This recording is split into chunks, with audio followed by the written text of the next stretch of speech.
The Addiction Podcast, Point of No Return, sponsored by Narcoland Ojai. Hello, my name is Joni Siegel, and you're watching and listening to the Addiction Podcast, Point of No Return. I will be your host for today's episode, and this is episode number 140. If you'd like to listen to any of our earlier episodes, you can go to theaddictionpodcast.com, and all of our previous episodes are there. Today, we're going to be talking to a gentleman named Jonathan Goyer.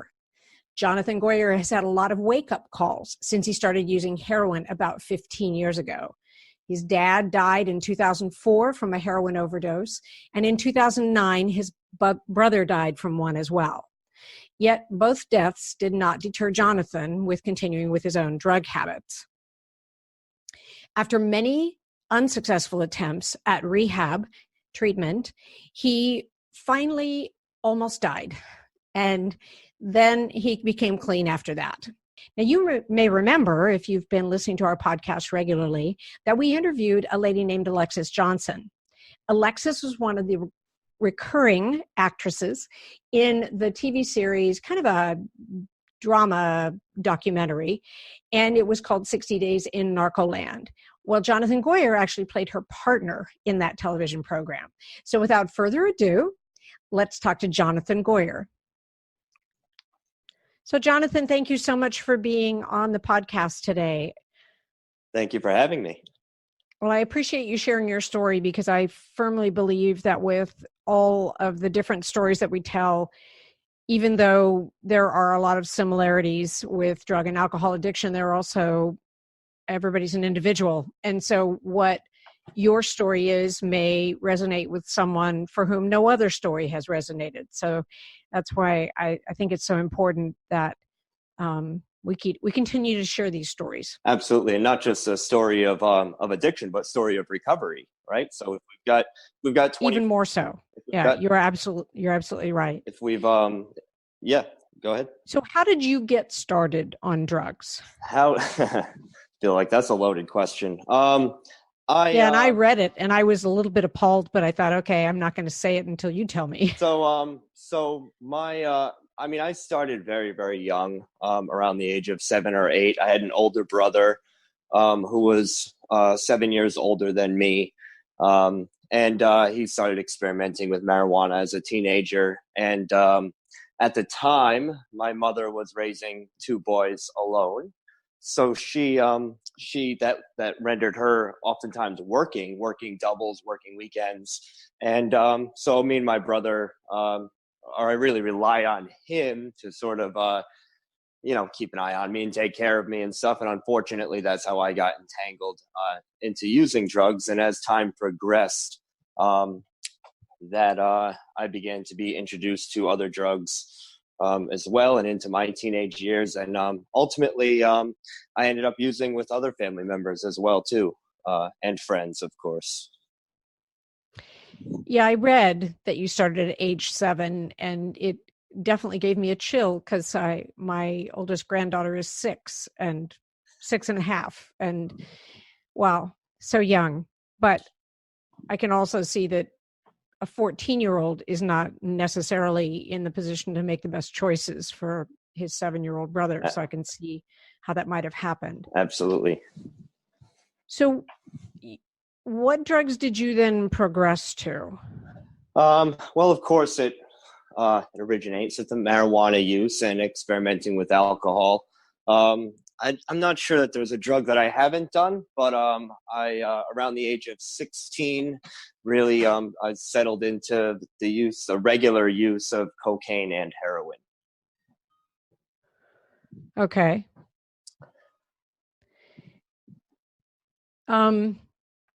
So did you go to college? I did not at that time. Again, being a teenager, and this was all sort of fun and games at the time, right? I can say in retrospect, I can pinpoint these pivotal times in my life where it began to revolve around the getting and using of drugs. But it varied. My drug use very gradually and very cunningly took over my life. And the two stories that I can remember, or these two sort of pivotal points that stick out to me, was one was that I always loved camping as a kid, right? I just loved the outdoors. I loved, going to campsites, going hiking. And I can remember being 15 or 16 years old and having to decline going on a camping trip with my friends because I knew the fear of running out of drugs out in the wilderness was terrifying to me. So I lost out on that opportunity. And at the time, it didn't mean much to me. But again, in retrospect, that was a really crucial situation where I unknowingly began to exchange drug use over the things that I had loved. So my priorities had begun to shift. Right.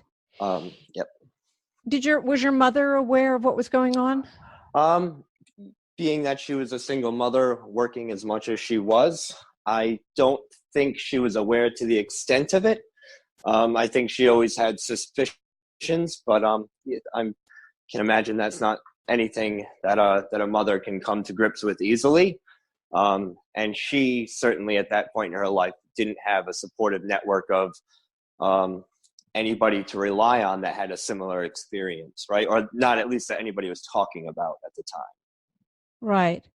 That's one of the things that we hope with the podcast is to, kind of take away, not take away the guilt but definitely take away the stigma, but get people to a point where if they suspect that a family member is addicted, they check it out or they can do something about it. Well, we'll look at the analogy of if you have a mother and a son, and the son develops some unfortunate disease of some sort, or an ailment, whether it's a broken leg or leukemia, all the neighbors and family members are going to come over with fruitcake and get well cookies and wish them the best. But then when your son goes to detox, there's nobody coming over with cake, right? That's right. No, when your son goes to treatment for drug addiction, there's nobody coming over to console the family in this, in the same way that they would any other disease.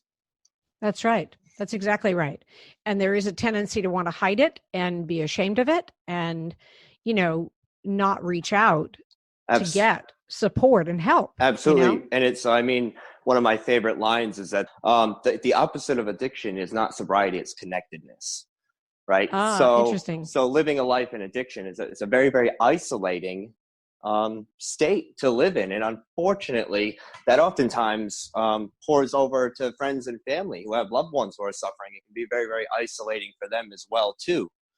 That's right. So it's almost funny how my mother, who's somebody who's never done a drink or drug in her whole life, actually lived a very similar life to me to the extent that she began to suffer the same consequences I was and go through the same emotions that I was going through.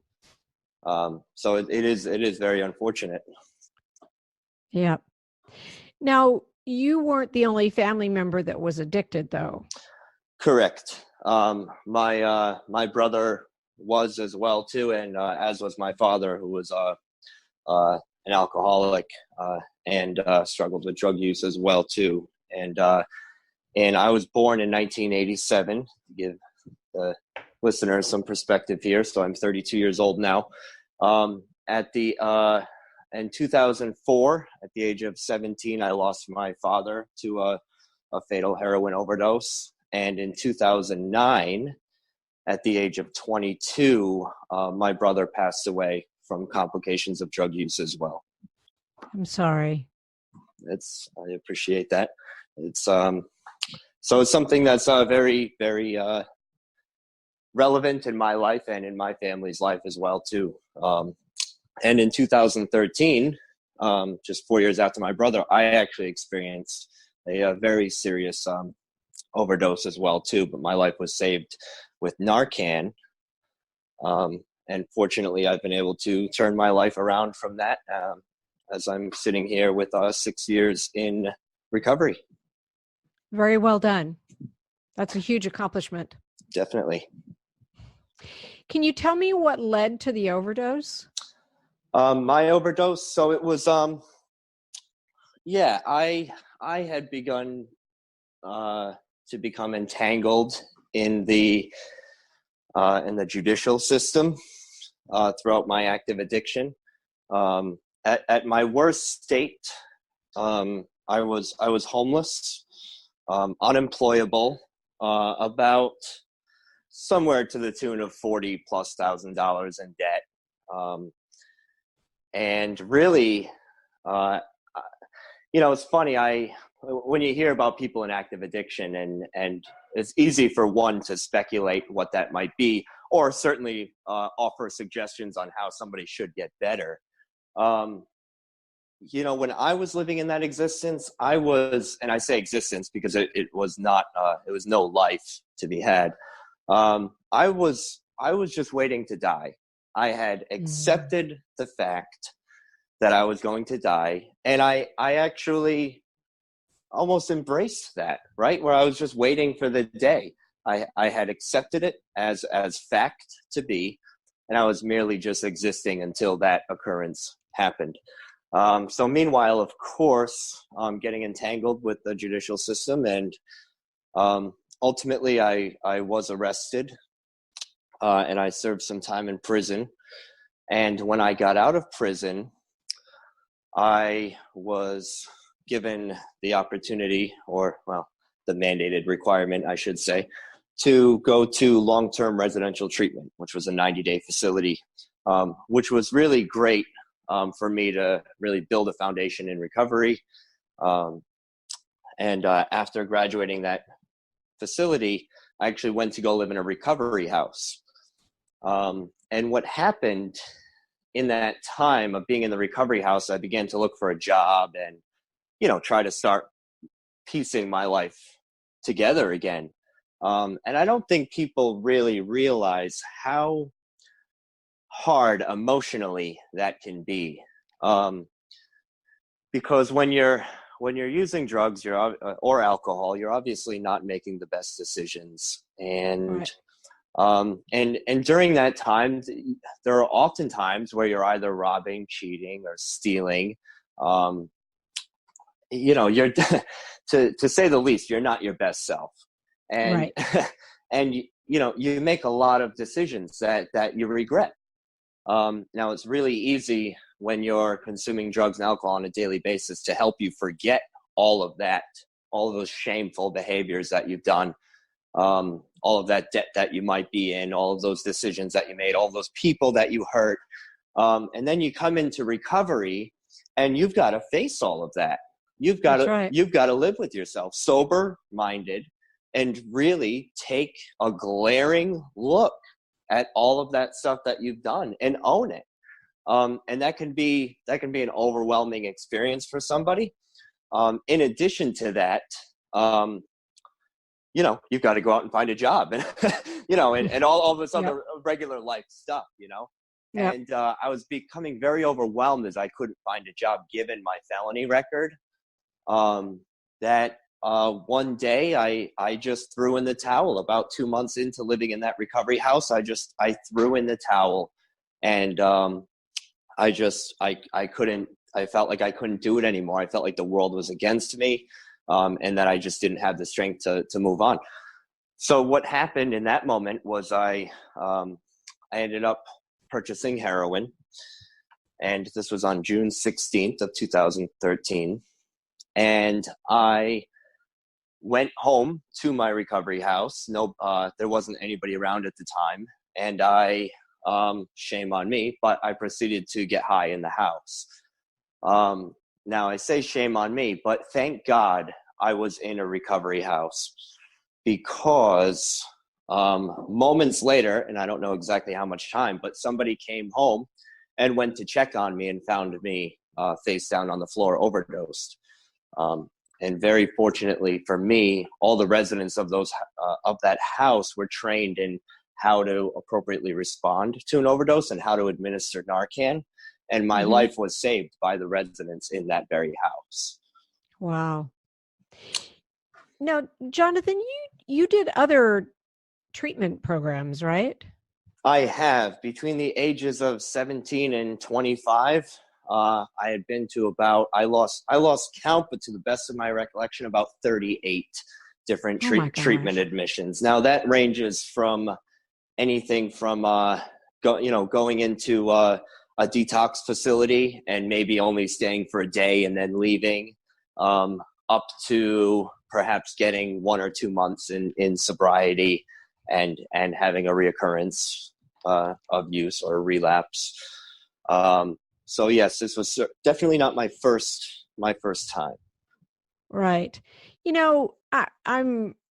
I just as an observer, it would make sense to me that when you go through that many attempts at rehab, I can sort of see how you might get to the point where you just can't, it's something you just can't fix. Do you know what I mean? The gentleman who used to talk on the podcast with me, I mean, he got to the point where the treatment centers basically told him he was a throwaway addict. Yeah. He was never going to get better. Yeah. And that's such a horrific position to be in, or a horrific mindset to think that you're just never going to get better. Absolutely. And fortunately, I can say for me that when I would enter into a treatment facility, again, oftentimes the same one, or I had a good rotation going, so I wouldn't piss off anyone particularly.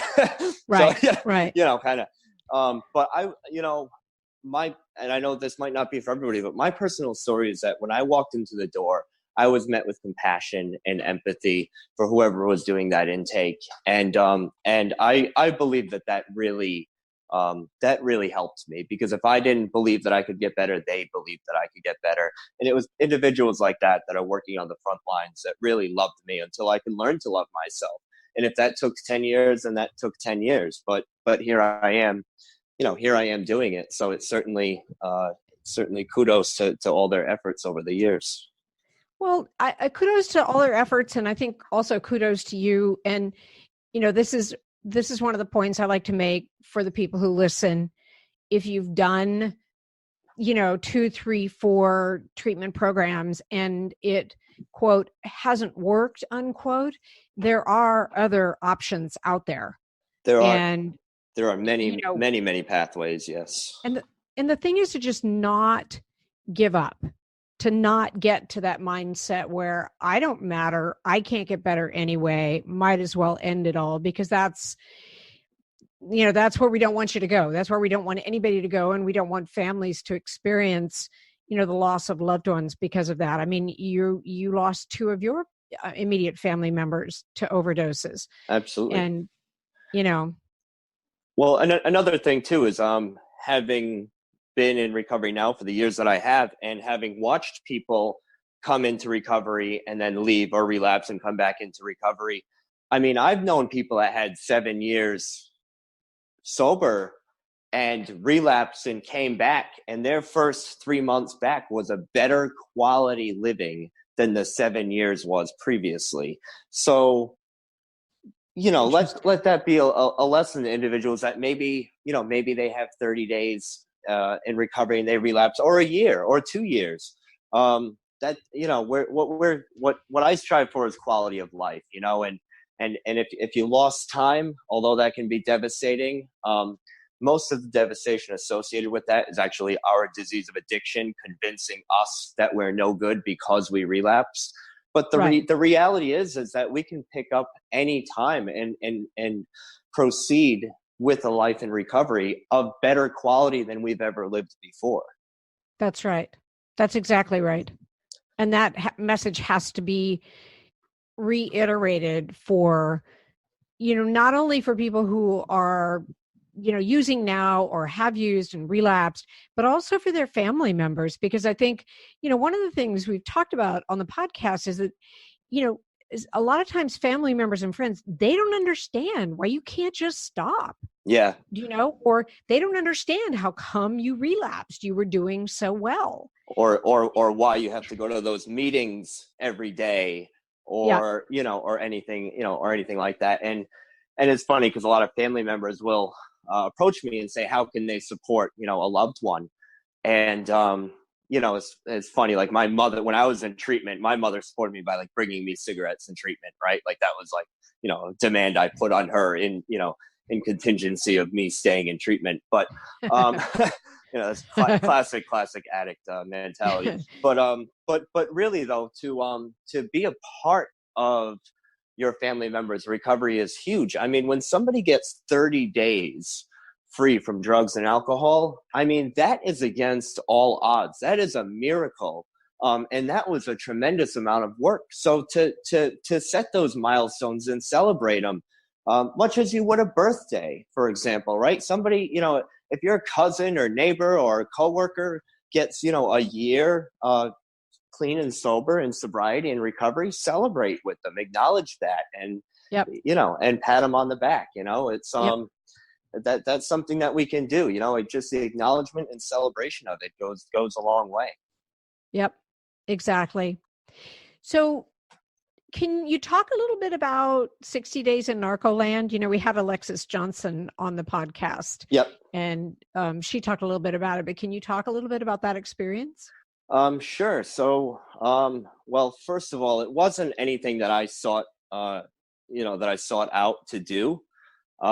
Actually, if you want to hear a funny story, so I got a call from these people last year. They said, "Oh, we have a project we think you might be interested in." Now, over the years, I've done a lot of different various consulting work for agencies and stuff like that as it pertains to the addiction epidemic and increasing resources and increasing access to treatment and recovery for individuals. So, and I've had my share of media campaigns and marketing work around recovery. So I said, yeah, sure.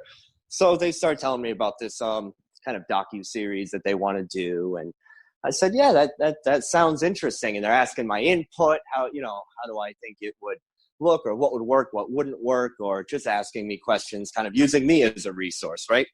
So I said, yeah, that's great. So we set up a Skype interview and that goes well. And so here I am. I'm assuming that they're looking to hire me as a consultant on their documentary project. Because there's nothing to say it shouldn't. It's talking very conceptually, very theoretically, And so they say, we really like you. We want you to come down to New York. So I live in Rhode Island. So one day I drive down to New York, and I'm looking decent anyway, right? Nice suit and tie, and I walk into this room, and it's like this boardroom of like these TV executives, and I sit down, and a guy goes, "So why should we let you on our TV show?" And I said, I don't want to be on your TV show. You shouldn't? Yeah. I said, I don't know what you're talking about. I said, I don't want to be on your, I don't want to be on your TV show. And one of the guys leaned over and they said, "Oh, we got to get this guy. This guy would be perfect." And so long story short, I signed up for something that I was not fully aware of what it was. And I said, well, I've always been my theory since I've recovered from my overdose and proceeded my life in recovery. My understanding of it, my spiritual understanding of it, is that my life was saved. I shouldn't be here. I should be dead or in jail 38 times over, but I'm not. I'm here, and it's my job. With that comes a duty and a responsibility to share my story with other people and help other individuals to find recovery. So if the platform for that possibility was on A&E, then that's where I was going. There you go. You're the reluctant TV star.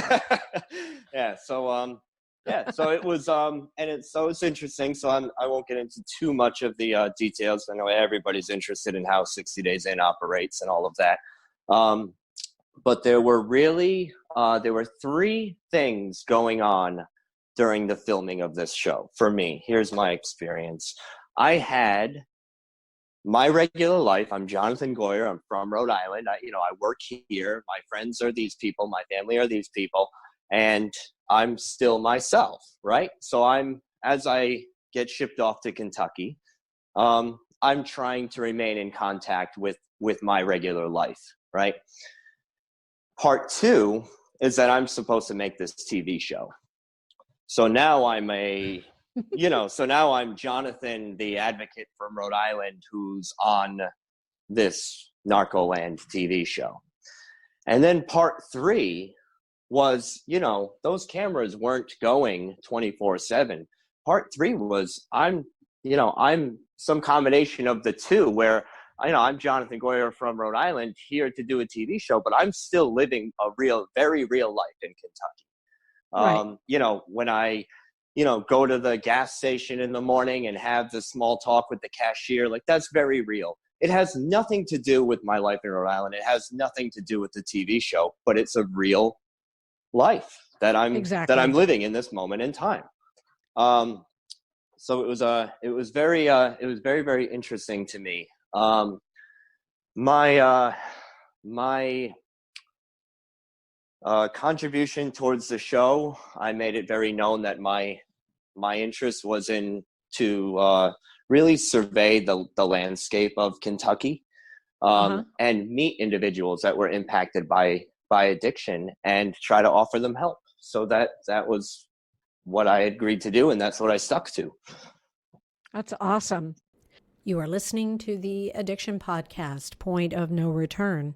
For more information on the podcast, or to reach out if you have a story you would like to share with us, go to our Facebook page by the same name, or you can email us at theaddictionpodcast@yahoo.com, or go to our website, theaddictionpodcast.com, or call us at 727-314-7080.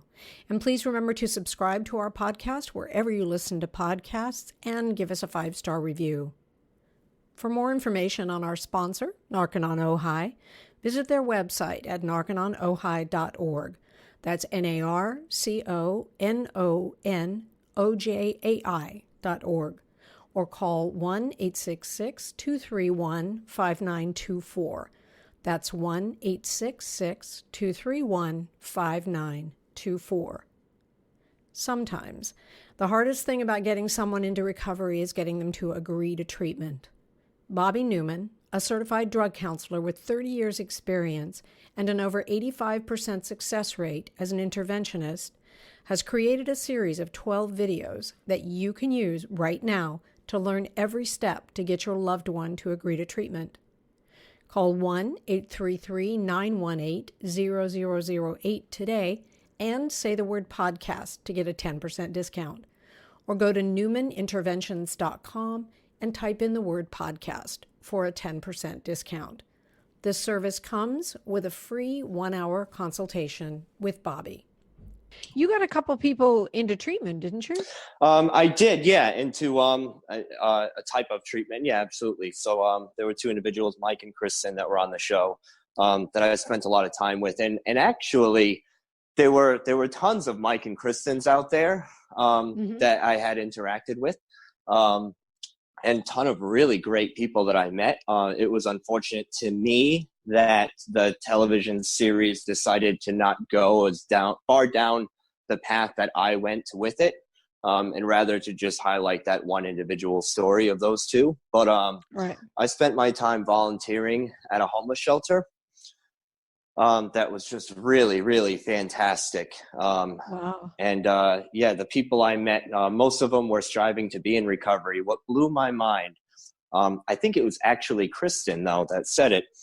When the staff at the shelter introduced me as like the new volunteer, everybody was a little skeptical, right? And there's this video on YouTube of me getting arrested, and it was a police chase, and it's this kind of horrific scene, but it shows me all strung out in a courtroom in front of a judge, my face all bloodied, and it's this horrific video. But I showed all the people at the shelter that were staying in the shelter that video, and I said that was me. That was me 5 years ago. That was me 6 years ago, and now I'm in recovery, right? Yep. And it blew their mind from that. Like it gained their trust immediately, kind of like the street cred, if you will, And Okay, so I have to stop you for a second. How did this video get out there? I mean, who videoed you? I was like the news. It's like the 6 o'clock news. Oh, okay. And by the way, my life at that moment in time was so horrible that when I appeared on the 6 o'clock news, half dead, presented in front of a judge, and my mom was sitting home watching the news. Oh, she no. she had a sigh of relief because she knew her son was alive. Ah, okay. I get that. Right. So that's how bad, that's how sort of 360 my life had become at that point in time, where just the fact that I was alive and perhaps had another chance was, was relieving. But of course, not something people would typically want to see. But anyway, back to the shelter. So when I said that I was a person in recovery, Kristen had said to me, "What do you mean recovery? What does that mean?" I said, "Well, it means I haven't done drugs and alcohol for 5 years at that time." And she looked at me, and she looks back at, the picture of me on the video, and looks back at me, and she said, "I never met anyone in recovery before." Wow. And that blew my mind. And I suddenly understood what some of the problems in other parts of the country, what those areas are facing. Yeah. Right. Because I did not wake up at the age of 25 or 26 and intuitively know how to recover from addiction. I had to be surrounded by people who had firsthand experience in recovering and take me by the arm and show me how to live life in recovery. I would not have been able to do that on my own. And the fact that somebody would expect me to inherently understand how to do that on my own is an absurd request. I didn't wake up at the age of 15 and know how to stick a needle in my arm. Somebody showed me how to do that, so the same goes for recovery. So when Kristen had said that to me, I said, wow, like, how can we as members of the community, the general public, expect somebody like her to get well when she has never met anybody who's been able to get well before? Right. That's heavy duty. Yeah, it blew. That's just a heavy duty concept that she'd never met anybody in recovery. From that viewpoint, then I guess, being addicted just meant eventually you overdosed and you died. Yeah, no, absolutely. And wow. And I mean, the aspirations are low in that area anyway, given the socioeconomic statuses and all of that, and combined. It's the standard of living is not what it is in other parts of the country. So, but it was interesting too, because some people in the shelter, they hadn't used, like one guy, for example, hadn't used crystal meth in 9 days since he had moved into that shelter. And so he goes, "So I'm in recovery?" I said, "Yeah, you're damn right you're in recovery, Heck yeah. Yeah, like you got 9 days in recovery. But nobody was telling him that. Nobody was acknowledging it. Nobody was celebrating it. They couldn't even identify it. They didn't even know the word recovery in the context that you and I are talking right now. Wow. Wow. So it was like, I had my work cut out for me. Yeah.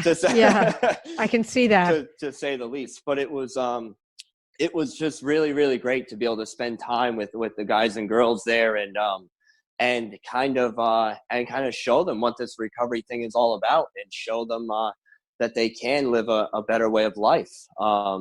And yeah, it was so the whole show was a really really incredible experience for me, especially that I never spent time in that part of the country. So it was just, Kentucky is a very beautiful state. And so just the whole experience to me, I can remember driving home from the trip.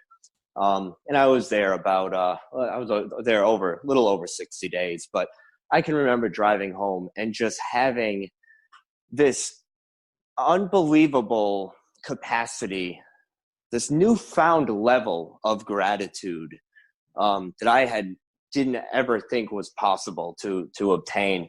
And the gratitude was for understanding and acknowledging that what I had available to me when I got into recovery here in Rhode Island. And just, because people just don't have it. They just don't have access. They don't have access to not only the treatment medical resources required to detox off certain substances, but also the community of people in recovery. So yeah, I left there feeling more grateful, and really not giving a damn about what the show was going to produce, because I know that, you know what I mean? Like I left there with like a newfound mission in life, you know? And exactly. Yeah. So tell all the listeners what you are doing now. So I wear as many hats as I can. Yeah, you got to wear a lot of hats to get a lot of things done. Back about 5 years ago, our governor of Rhode Island, Governor Gina Raimondo, made an executive order to form a task force specifically to overdose prevention work. And I was honored to be chosen as one of 5 expert advisors to the development and implementation of a strategic plan for the state of Rhode Island. So wow. I've always been involved on that level here in Rhode Island. So I am always doing that, working with the different state departments to whether it's coming up with ideas for new grants or helping to implement existing grant monies. And it's really great. We've got a really, really great task force that consists of lawmakers, police, fire, treatment providers, insurance commissioners, just everybody you can imagine. And most importantly, I feel people that are in recovery actually sit on this task force. So there's 50 members right now, and the meetings are very well attended. So I, that's what I do in my spare time. Okay. But my other 2 roles are, one is working with certified peer recovery specialists. A term also people might be familiar with is a peer recovery coach. So in Rhode Island, we have a very comprehensive approach to utilizing people who have lived experience as key players in this, as we address this addiction epidemic. And I always say addiction epidemic because we're not experiencing an opioid overdose crisis. It's an addiction epidemic of colossal proportion. You are correct. There's a better way to term it. Absolutely. And so working with individuals who have some time in recovery, initially about 1.5 to 2 years, what happens is, if somebody's interested in beginning to work in this field and helping people to get into treatment or navigate the recovery life, we have training programs to get people actually established as certified peer recovery specialists. Now, what that looks like here is that they volunteer or work for 500 hours across a spectrum of different domains, so that they're getting a kind of robust experience with this sector. And from there, they can actually sit down and take a state exam and become state certified to provide peer recovery services. And that is actually reimbursable by Medicaid in Rhode Island as well, too, which helps keep a lot of our programming sustainable. So the ways in which a peer recovery coach, it's not a new concept, but the ways in which we use them here in Rhode Island are much different, where we were the first state to implement them within the emergency room department. So if you overdose in Rhode Island and you're brought to one of our 13 hospitals, within 30 minutes, there's a certified peer recovery specialist sitting by your bedside, explaining to you that they're not alone, and that they also had experienced that, and they've been through what they're going through, but they found a way out, and here's how they did it. Right. So, wow.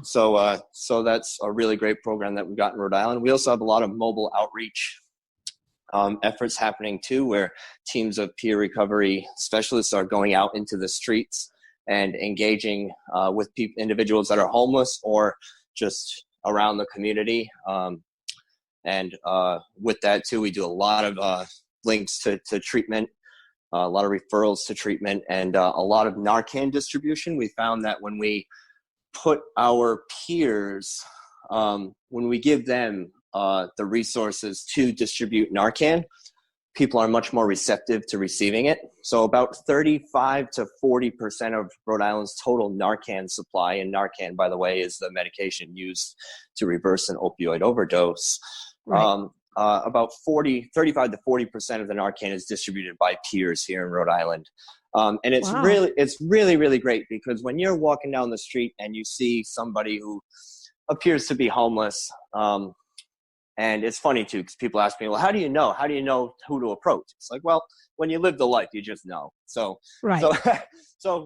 we just approach people and initiate a conversation. And a lot of people aren't ready for recovery. They're not ready to drop their lives and go to treatment. And that's okay. But we found that a lot of them are very willing to take a kit of Narcan and learn how to use it. So they're very, very receptive to that. So we've begun to use them. Interesting. We've begun to. Well, that's interesting, Jonathan. I'm sorry. I'm just thinking about that. And that's interesting, where I'm not ready to go into recovery, but I would be willing to help others if they need it. Absolutely. And so this is kind of along the lines of a harm reduction approach. So a job of a peer recovery coach is not to tell somebody what they should do and how they should do it. The job is to just connect with them, right? That's what I told all my employees. Your job is to not get everybody clean and sober. Your job is to get your phone number in the pocket of everybody who's struggling with addiction and have enough of a relationship with them that they're willing to call you when they're ready. And the Narcan has been a really great engagement tool to do that. So it leaves us having real conversations with people where it's like, okay, man, like, you're not ready to go to treatment. That's cool. I understand that. Took me 4 years to decide to go to treatment. So I totally understand. So let's have a realistic conversation right now then. Let's have a realistic conversation about Narcan and the role that you can play in preventing, a friend from overdosing. And when you take that approach, people become more receptive. People become more comfortable with you. And you begin to build that rapport with individuals so that when the time is ready, they feel more comfortable. The door is open and they can access you at that time. So I have literally had people that called me that I don't even remember, right? And it was like a guy from 2 or 3 years earlier who kept my number scrunched up in his wallet, and he held on to it for 2 or 3 years, but he knew that it was there and he felt comfortable with me enough to use it when he was ready. So I feel like some of the best work that we can do is really just be there for individuals and build a relationship with individuals, even if they're not willing to enter into treatment at that given moment. I think that's huge. I think that's huge. I have a question, Jonathan. Is this certified peer recovery specialist, is that a program that's available in other states besides Rhode Island? There are. So there are multiple states that actually use that exact same curriculum and certification. I want to say between 17 and 20 of the states actually specifically use the CPRS, Certified Peer Recovery Specialist certification within their state. It's just it's a matter of my interest in it is being more innovative and saying, okay, so we've got the peers. How do we use them? We've also got a program in Rhode Island that we modeled after New Hampshire, that's Safe Station. So every fire station in the capital city of Providence, Rhode Island, is open 24/7, so that somebody can walk into the fire station, ask for help with their addiction, and it's an anonymous private kind of entryway program, if you will. And within 15 minutes, you've got 2 certified peer recovery specialists there, ready to take you to treatment, or at minimal present you a list of realistic options that you have for your life in that moment. Again, when we got the peers partnering with firefighters, we've also got peers partnering with our state police as well too, and partnering with doctors and treatment centers, and of course recovery community centers, to really work alongside professionals. And parallel to what's happening there as well too is that, like, these firefighters, for example, they have to see the nitty gritty of it all day long. God bless our first responders, right? Yep. And they don't get to see the recovery of it. Right. They never get to see recovery. They just see devastation and overdose, like, every hour, that's right. It's horrendous. So when we have certified peer recovery specialists working with the firefighters, they get to see what recovery actually looks like. They get to hear these stories of people in recovery and begin to understand what that actually is. And again, much like Kristen at the shelter, begin to see it and begin to actually believe that recovery is possible, And by incident, the firefighters end up becoming recovery advocates. And the way that the dialogue that they have with individuals begins to change over time. And they begin promoting recovery. Yep. I think that's huge. I think that's absolutely huge. Yep. If people wanted to find out more about your organization or the organization you work with, how do they do that? Yep. Where do they go? So my the other hat that I wear, I'm always switching hats. I'm the CEO of an organization called Access to Recovery. So they can certainly reach out to me there. Access to Recovery was formulated about 2 years ago, and it's a 501c3 nonprofit organization that really addresses the gaps in the community as they arise, because unfortunately what happens, so we've got tons of federal funding right now going towards this, they call it the opioid crisis, I call it the addiction epidemic. Tons of funding, but what happens is, that's great, we get programs funded and started, but then there are other times where programs become defunded as well too. So although we're pouring resources into the sector, it oftentimes does create incidental gaps in the community. So Access to Recovery is really there to help identify and work with state partners and fill the gaps on a community-based level. So we offer a lot of scholarship funding to recovery houses and things like that. We're actually getting our first Oxford Recovery House going in the state of Rhode Island, which is really, really exciting. Oxford House is a type of recovery house that's been around for 44 years and it exists in 48 other states. So it's really, really exciting to have Rhode Island finally come on board for that. And they can certainly, so people can reach out to me there. Is it accesstorecovery.org? So it's actually atrecovery.org. So at recovery.org, www. At recovery.org. Yep. Okay. atrecovery.org. We're also on Facebook as well too, for whatever that's worth. Perfect. So the way I like to end these conversations, and I love your story, and I can see that through everything you do, you're giving a lot of hope to people. And that's what we try to do with the podcast. But if you had just one last message to say to all our listeners, be they friends and family of addicts, addicts in recovery, addicts not yet in recovery, what would you say? Oh boy, that's a tough one. You know, I mean, obviously the generic answer of like recovery is possible, right? But I feel like that's a little bit played out. You know, for people that are experiencing having a loved one struggle with addiction, it's hard. It's totally hard. But know that you're not alone in that struggle, and that there are resources available for you too. I mean, a classic like Al-Anon, Nar-Anon, there are support groups for parents and friends and loved ones who are carrying this burden as well too. And that might sound like, well, why should I have to go to a support group?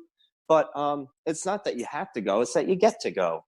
You know, and it's you know, much like my life in recovery, I need to be around like-minded individuals in order for me to recover. And there are tons of family members out there who have struggled for years and years, if not decades, with their loved ones, and then saw those individuals finally get better.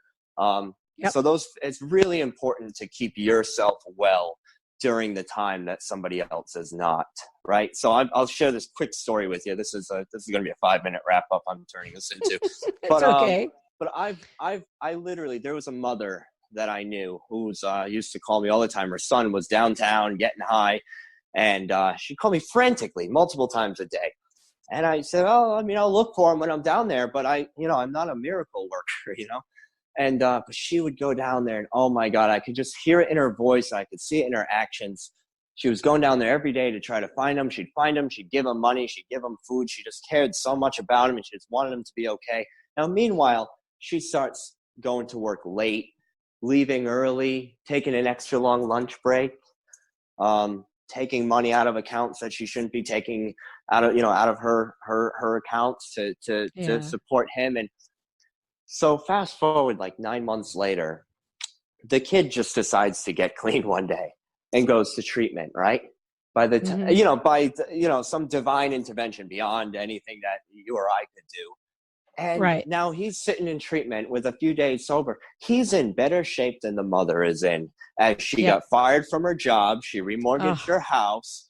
And it's like, we need to make sure that we're keeping ourselves well so that we can be there for our loved ones when they are ready to get help. Because if we're not taking care of ourselves, we're not going to be able to be there for them. That's a brilliant point. Brilliant point. And as far as individuals that are struggling with addiction or that are new in recovery, we've got more of a handle on this than we think that we do. And it's amazing to me. I've seen it in my personal life and other people's lives. When we can put down drugs and alcohol and just make like 2 or 3 consecutively good decisions, how much better our life can get. And if you're new in recovery and you're feeling overwhelmed, much as I was right prior to my overdosing relapse, it's okay. I didn't have my driver's license back until I was 3 years in recovery. Like I had to pay, reinstatement fees and all of this, all this money and all this time. And it's okay. Things come over time. But I will say, 7 years into it, this is a life I wouldn't trade for anything.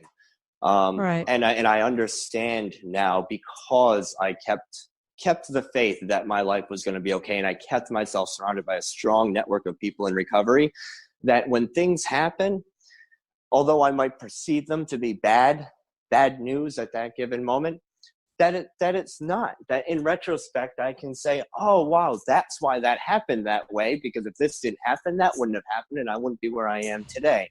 So it's to really take the news as news and not label it good or bad and just take the next step and do the next right thing. And it's amazing what the universe has in store for us. Yep. That's awesome. Jonathan, once again, thank you so much for being on the podcast today. Oh, my pleasure. For sharing your story with us. Anytime. I hope you enjoyed Jonathan's interview. I think his story is quite riveting.